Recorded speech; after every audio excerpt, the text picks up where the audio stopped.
Selamat bertemu sahabat pembelajar semua. Dan saya Cornelius Agustinus.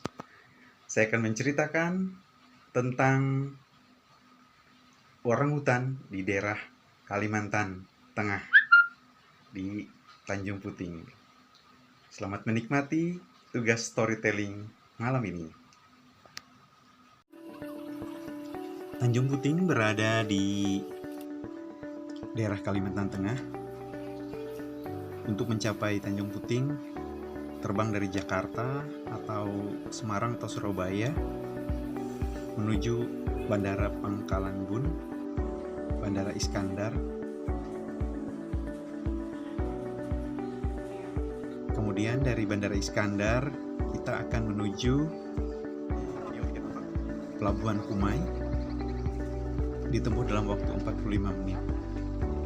Ini dia Pelabuhan Kumai, di mana anak-anak dapat bermain berenang di sini, terjun dari atas kapal. Untuk masuk ke Pelabuhan Kumai, kita harus mengenakan protokol kesehatan. 4 hari sebelum masuk ke Tanjung Puting, tamu harus mengirim file rapid testnya ke travel agent bahwa tidak terkonfirmasi dengan COVID-19. Jadi protokolnya sangat ketat. Kemudian dari Pelabuhan Kumai ini kita akan naik kapal seperti yang dilihat di gambar ini. Kapal ini namanya Klotok. Kenapa disebut Klotok? Karena bunyinya kalau berjalan tok tok tok tok gitu. Kemudian sebelum berangkat tadi Bapak Ibu semua bisa lihat guide-nya akan menjelaskan acara hari itu, kemudian kita naik apa aja acaranya, kemudian juga siapa kapten kapal, asisten kapten, terus juga yang jadi chefnya, kemudian jadi guide-nya siapa saja, terus tempat keselamatannya apa saja, pelampung keselamatan, toiletnya di mana, tempat tidurnya bagaimana. Nah, di acara biasanya untuk pada waktu datang Bapak Ibu disuguhkan welcome drink, dan kebetulan ini disuguhkan makan siang. Nah, makan siang di atas kapal tentu sangat eksotik sekali. Perjalanan dari Pelabuhan Kumai ke Tanjung Pengharapan ditempuh dalam 45 menit sampai 22 jam. Tergantung kecepatan kapal. Oke, siap. Nah, sekarang kita sudah sampai di Pelabuhan Tanjung Pengharapan. Dari sini kita akan berhenti, kemudian kita akan menuju ke feeding table. Nah, kita berjalan dari pelabuhan itu menuju ke feeding table-nya sekitar dekat saja kok, setengah kiloan, 500 meter. Nah, jika kita beruntung kita akan ketemu orangutan di perjalanan. Ini dia salah satu orangutan yang kita temui. Namanya Edwin. Orangutan.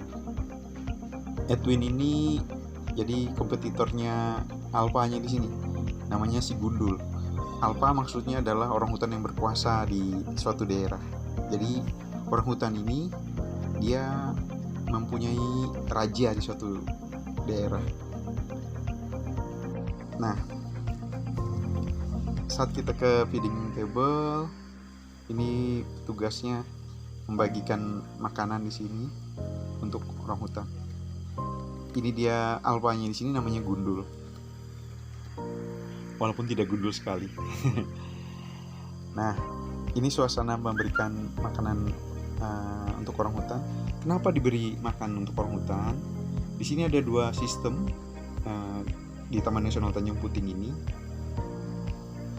Jadi orangutan yang baru belajar untuk dilepas liarkan, jadi orangutannya tidak semua dari orangutan liar di sini. Jadi ada orangutan yang ditangkap dari penduduk, jadi seperti disekolahkan di sini.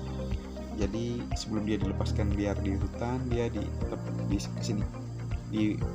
di sini untuk belajar juga dengan orangutan yang benar-benar liar. Jadi diberi makan, sehingga kalau sudah saatnya bisa dilepas liarkan baru dilepas liarkan. Walaupun di Taman Nasional Tanjung Uring ini juga sudah liar sebenarnya orangutannya, tapi ada yang baru belajar, makanya dikasih makan. Ada tujuan lainnya dikasih makan juga untuk membantu orangutan yang kesulitan mencari makan. Jadi kalau mereka dapat cari makan sendiri, mereka nggak datang ke sini. Mereka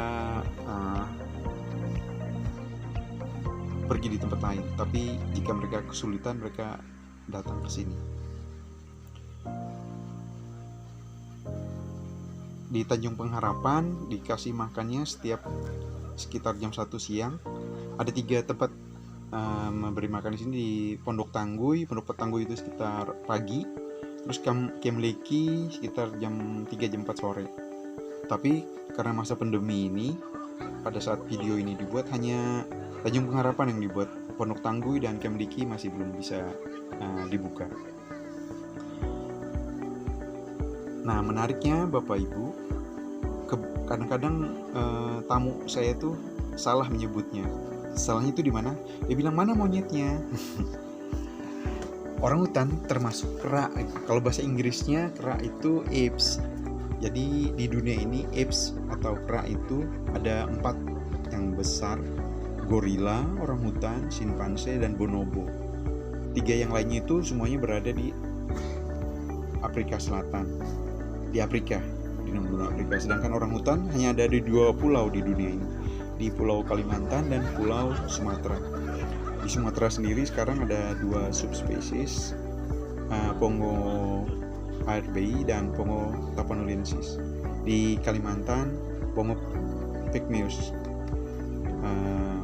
Jumlahnya di Kalimantan sekitar 40.000, di Sumatera sekitar 10.000. Perbedaan orangutan Sumatera dan Kalimantan, orangutan di Sumatera bulunya warna agak orange, jadi agak cerah. Di Kalimantan agak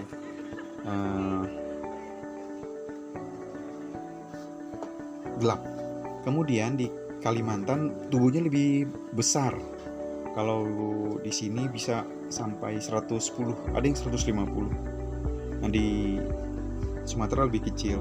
Di Sumatera orangutannya lebih banyak di pohon karena ada predatornya seperti harimau. Kalau di Kalimantan kadang-kadang berjalan di darat ya. Orangutan ini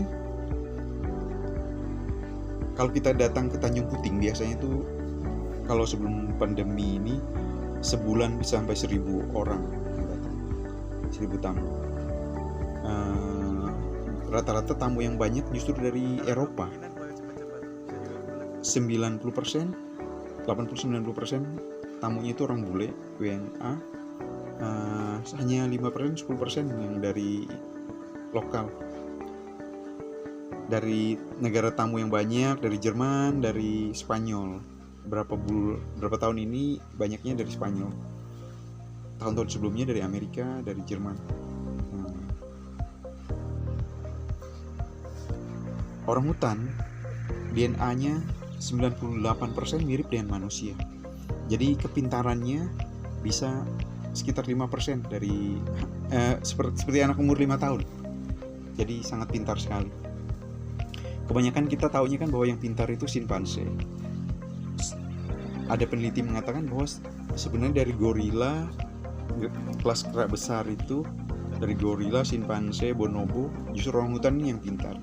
Dia membuat perumpamaan gini, jadi kalau kamu kasih obeng ke gorila, dia akan lempar balik kamu. Kalau kasih obeng ke simpanse, dia akan makan. Kalau kasih ke bonobo, dia lihat-lihat saja. Tapi kalau dikasih obeng ke orangutan di kandangnya, dia akan pakai obeng itu untuk membuka kandangnya. Saking pintarnya. Kalau kita bisa lihat di YouTube, banyak sekali contoh kepintaran orangutan. Dia bisa mengendarai sepeda, dia bisa